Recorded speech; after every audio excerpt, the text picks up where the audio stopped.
Good morning, everyone. I hope everyone had a beautiful week. I think last week we talked about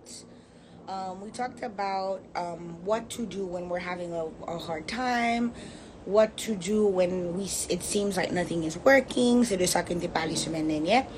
Eh ben, jodi, moi pas prêté longtemps, même t'ai voulu venir pour me parler d'un petit peu comment pour nous attaquer une nouvelle semaine. Donc peut-être deux ou trois conseils que moi-même moi essayer de pratiquer et que définitivement moi penser cap efficace pour nous-mêmes. Pour tout le monde qui est nouveau sur la plateforme là, this is Self-Love Bootcamp. Moi c'est Emmanuel Georges, moi c'est un life coach certifié. Et travail moi c'est aider moun ou bien groupe moun travail sous tête yo pour développer tête yo dans tout sens, que ce soit du côté émotionnel, du côté de la vie en général, la vie personnelle yo, la vie professionnel yo, relation yo, etc.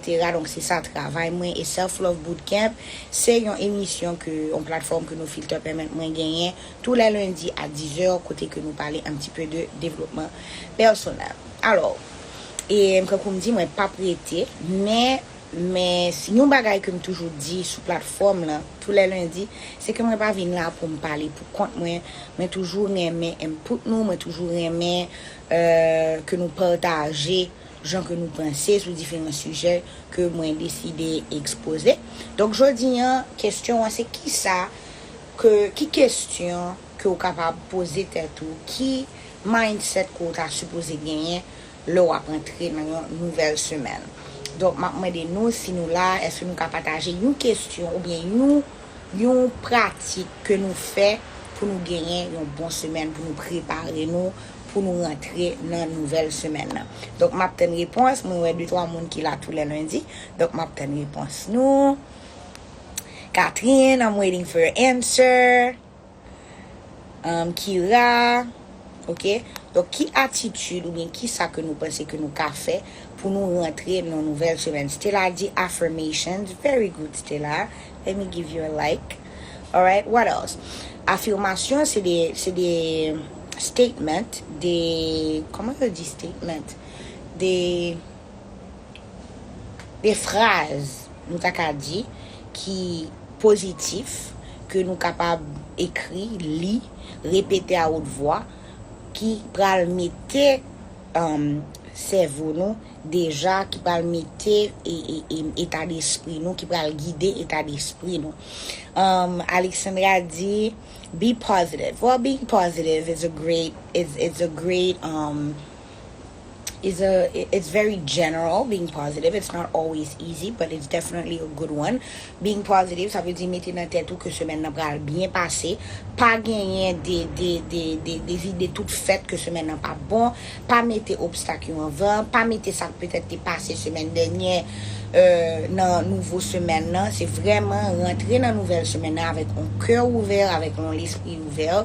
Very good. Lulu dit prayer, that's a very good one.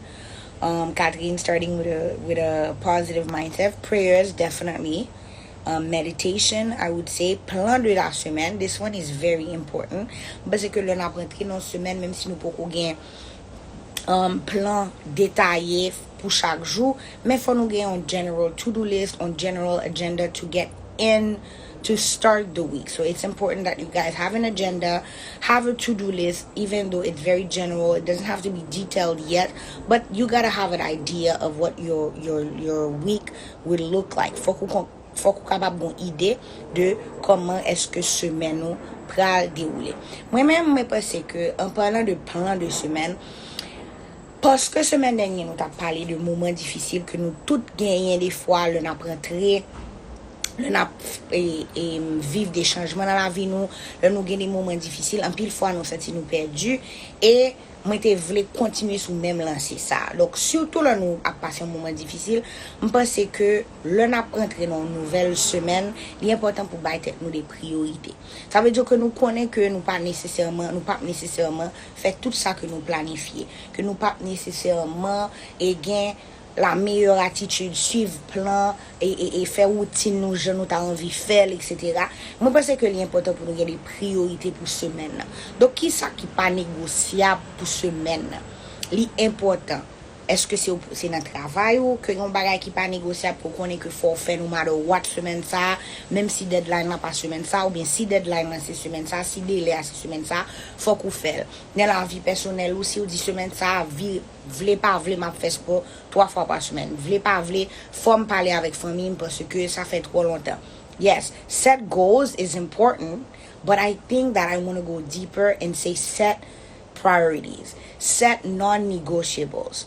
Faut gagner des bagages dans semaine nan qui pas négociable parce que là où gagne des objectifs en pile fois là pas senti bien, là pas motivé, li difficile pour réussir à atteindre tout objectif ça yo Catherine. So set goals is important, but me when I set my goals, when I have my to-do list for the week, I usually put a little cross, a little asterisk on the tasks that are priority for me. So I think this is something that you guys need to think about. Je pense que ça c'est un bagay que nous penser à li, c'est que semaine ça nous tout gagner bagay prioritaire. Et of course, maintenant nous partager si c'est pas des bagay qui trop personnel, qui ça nous gagne pour nous faire obligatoirement semaine ça. Obligatoirement. Et quand on me dit c'est quand un bagay personnel que peut-être nous pas penser à li, c'est kounya que m'a parlé que bagay l'envie dans tête nous. Même s'il est là, mais nous pas réaliser à qui point que c'est prioritaire. Ça veut dire que l'urgent est important pour vous. It's urgent and relevant for you. You need to take care of it this week. Okay? So, I'm glad, Catherine, you know, when I give the tips, if you guys don't relate, if you don't feel like it's something that you can use, then I'm not doing my job. So, yes. So, setting goals is one, and then priorities, okay? Priorities and knowing what is not negotiable. Alexandra said, forgive others that hurt me. This is my set goal. So this week, Alexandra, I think this is a big complex goal, but I mean, to each their own, okay? To each their own, but forgiveness is something, it's a long process sometimes, so I don't think it's something that you can literally just do this week. But if it's something that's important to you, then there are things that you can do all the time to make sure that you get to that goal, whatever it is that you need to be able to forgive these people. But I don't think it's something that you can just accomplish. I'm talking more about practical things, all right? Practical things that are gonna make you feel better when you actually do them. Okay? So like Stella said she needs to work out at least 3 times. Ça veut dire s'il fait 4 fois, great. S'il fait 5 fois, great. But 3 times, that's her goal, and that's my goal starting next week because I'm actually out of town. Mini work vacation, but I don't think I'm working out this week. But this is a very good one to set goals that are realistic. Because yes, you want to be able to work out every day, but saying, all right, 3 times a week is my minimum, then that's a great attitude. Okay, guys? Very, very good. The second advice that I wanted to give today is to know what motivates you. So to know when your motivation dips, what can you do to stimulate yourself to actually take action? What are your mechanisms to bring back that motivation that you're losing or that you don't have all the time? What are these mechanisms that you have? What are those tricks that you have to keep your motivation up? Because you need to know what it is. What motivates you? So that you know that you have to implement it this week. Because again, we're continuing from last week's conversation. Last week we were talking about, you know, when you're having a moment of doubt, when you feel stuck, etc. L'on pas sens tout en forme, l'on sens tout down. Donc, l'important pour qu'on ait, ok, qui ça qui motive en général? Est-ce que c'est un livre que m'te li qui te motive? Est-ce que c'est monter sur nos filtres pour me faire un petit temps de parler? Est-ce que c'est à regarder, à tenir un podcast motivation? Est-ce que c'est sport qui motive? Est-ce que c'est garder vision board moi qui motive? Est-ce que c'est font-ils parler avec maman ou bien font-ils parler avec partenaire parce que c'est des monde qui motive? What are the things that you know for sure will motivate you to take action? Is it thinking about the final goal, the dream? For me, anytime I feel sad or down or stuck and it's just hard for me to get up and do what I gotta do, I think about the results. And it's not always easy. Because I'll be thinking about the results of me 30 pounds lighter It's not as easy as, doing what I got to do, but definitely thinking about my why I'm doing this business, although it's a very hard business for me. I think about my why, and my why is having people like Kathleen telling me, thank you for that trick. I think it's very good, or having people writing me after the show to ask questions, to share their thoughts, etc. It's the impact, it's the results that get me going. So I didn't want to do no filter this morning because I'm in Miami, I'm chilling. I had a weekend, a little, fun weekend. So it was hard for me to get up and actually prepare the show. But I did it because I know what it brings, what joy, what impact it has on me. And the impact that it has is that I impact you guys. So, and that was for the show. But there are many, many things that I have to do in my life that I don't particularly want to do right away, or I don't feel the motivation. But then I think about the why. Why is this relevant to me? Why is it important that I do this? Is it for my health? Is it for my well-being? Is it to make myself happy? Is it to better my relationships? There's always a why. So, je pense que l'important pour nous penser à qui ça qui motive nous. Parce que nous besoin motivation. Toute semaine pas même, tout le monde a un problème, tout le monde a des bagages que a gérer dans la vie qui pas nécessairement plaisant, mais l'important pour qu'il y ait motivation et une façon pour qu'il y ait motivation ça c'est connaître exactement qui ça qui motive non. Yon l'autre bagay, est-ce qu'on gen moun qui veut partager qui ça qui motive yo? Peut-être qu'il y a des moun qui joindre des bagages communs. Moi-même personnellement, moi t'ai planifié petit voyage ça parce que oui, j'ai travail en Floride, mais en même temps, avec amis, I'm with my girls, my best friend came from Haiti pour passer un petit temps avec moi ici. Bon, nous fait bailler au marché to make sure that we were working but to spend time together. Donc c'est un bagage que me connais qui t'a pral bon mon petit boost. OK, parce que quand nous connaît moi au Canada, moi fait un mois, bagage yo pas facile, c'est un nouvel environnement, c'est une nouvelle vie complètement pour moi. Donc me connais que OK, I need a little break, I need to be with people that I love, OK, pour me capable rebalancer. OK? Still I said the why is my motivation. Working out helps my mental health, makes me feel better and definitely look better. I always keep that in mind. Voilà. Donc, moi-même personnellement, en pile fois que je fais sport, même si c'est pas jamais t'avais, c'est l'heure que je me down, c'est parce que je connais que en fait, l'homme monte sous matelas, l'homme prend et poyo, je senti pas bon même, but 30 minutes plus tard que endorphine commence à envahir, que je commence à souhaiter, que je commence à sentir comme à chauffer, que je commence à voir à quel point que moi gain strength, que moi gain force, parce que ça c'est une chose que moi maintenant working out là, c'est que je sens que I have more strength than I thought. OK, que j'ai plus force que je pensais, c'est des bagages qui motivent me faire sport. But we need more of that. OK, but still this is very good. Knowing why is very important. As you said, ma motivation première, ce sont mes filles. Les rendre heureuses, c'est ceux qui me poussent. OK? So, de temps en temps, je me suppose que you low down or just got it timid on you and you're like, girl, get your ass up. OK? Non, c'était pas pour le sport. Tu as donné un bon exemple. En fait, je parlais de trucs en général qui nous motivent. OK? Donc, elle, comme elle avait donné l'exemple que une de ses priorités, c'est de faire du sport.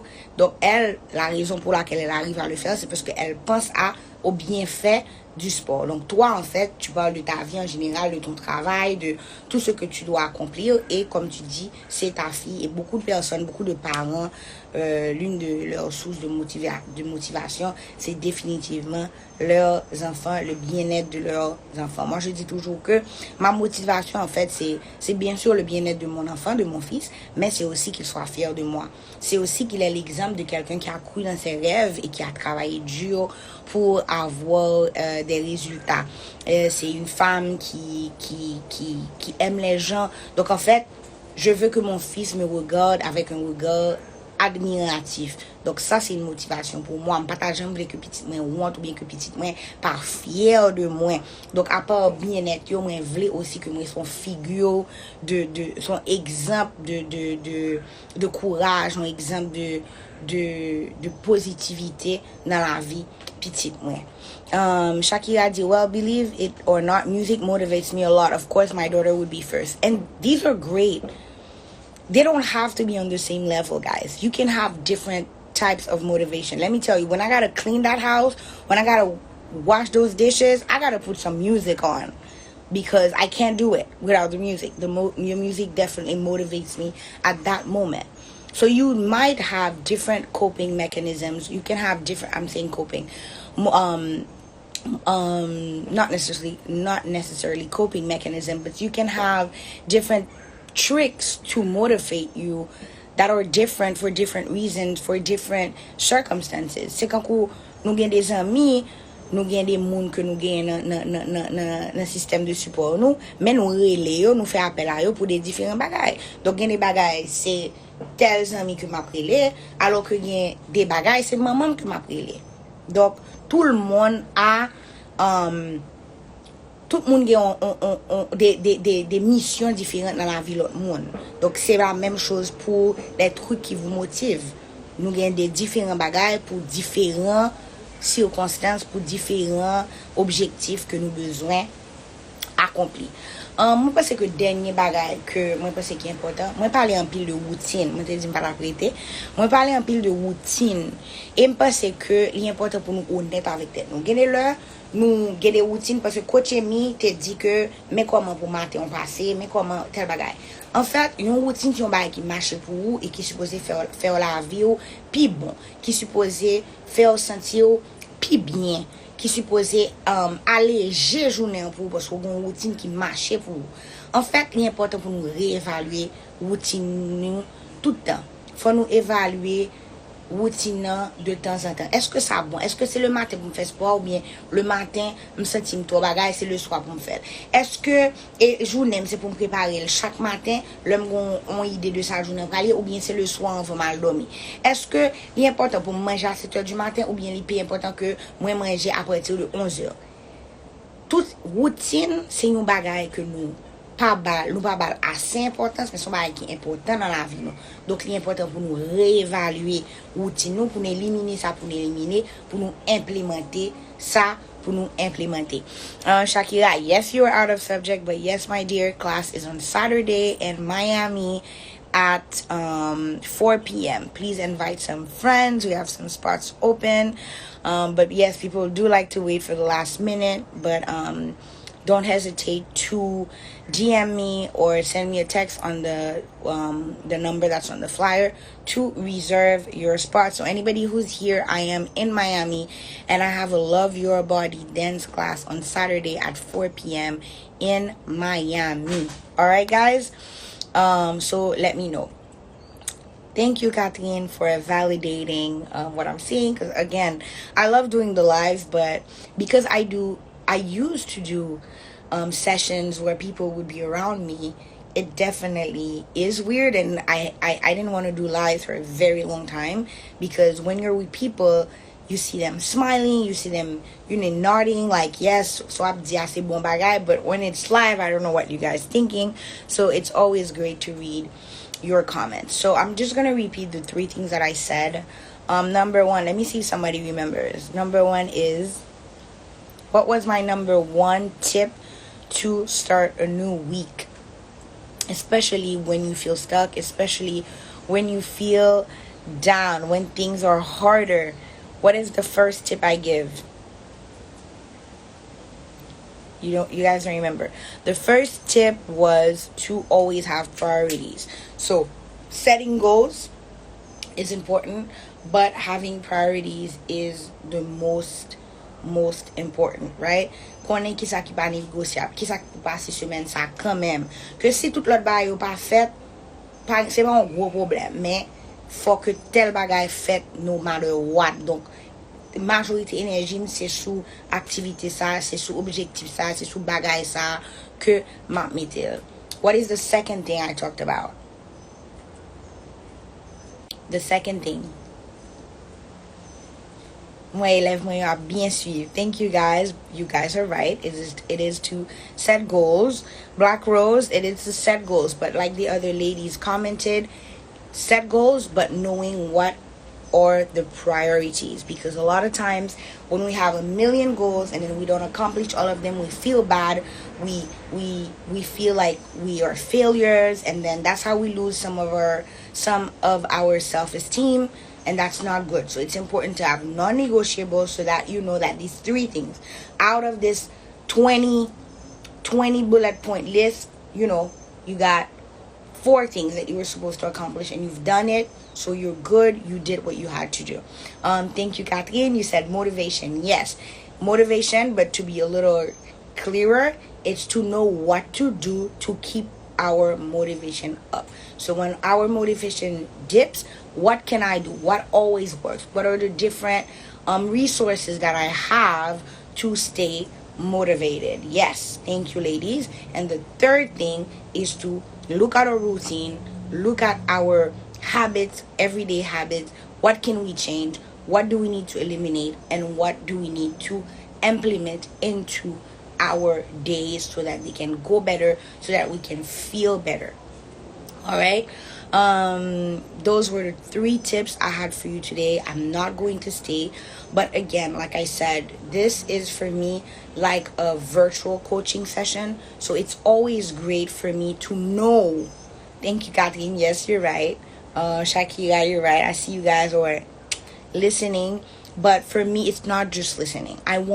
Next week I will ask, have you thought about these things? It's not just listening to them. Are you guys implementing those tips into your life? Am I gonna get off the live, or are you gonna keep scrolling and chill, or are you gonna sit at your desk, or if you're home or whatever, and think about it? What are the things that I want to accomplish this week, no matter what? What are the things that I need to actually accomplish these things? Do I feel like I lack motivation? What can I do to remember this is why I'm doing this? What can I do to keep me motivated? And 3, mais jeudi en lundi, how did my morning go? What can I change? What do I need to implement? Or qui ça pour me retirer? The 30 minutes scrolling before getting out of bed, the snoozing 4 times. Do I need to really change that? Do I need to implement a little alone time, 5 minutes, eyes closed, for myself before I go out in the world? Do I need to eat breakfast? Do I need to take vitamins because I feel very weak in the morning? Whatever it is, think about it. I want you guys to, yes, I come and I remind you guys of these things, because a lot of times we know what we got to do. We know these things. I'm a coach. Come on. I know them by heart. But do I always apply them into my life? Not always. So the message is, when you watch the live, when you take these notes, implement these tips, try them, implement them into your life, because that's the beauty of coaching, is that the changes that I'm encouraging you to make in your life, they're actually simple. They can have a really big impact on your well-being, but they're not hard things to do. Okay? Anyway, guys, it was a pleasure being here. I always want to say thank you to the No Filter platform for allowing me to do this, but also, you guys, go check out the other shows. Check out how you can donate to the page so that we can continue to grow.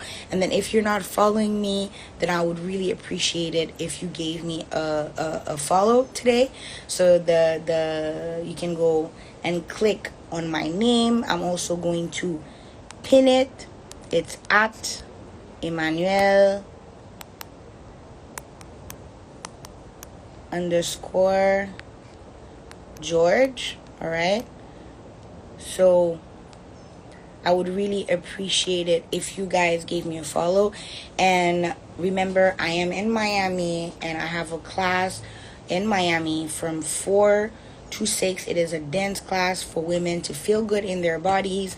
If you're in Miami, go on my page, watch the videos, see what it's all about, DM me, ask questions, and most importantly, join us this Saturday for the Love Your Body dance class. It was a pleasure being here like every Monday. Thank you for the love, guys. Thank you for participating. Thank you to the ones who are here every Monday with me. Have a wonderful, wonderful week. Bye.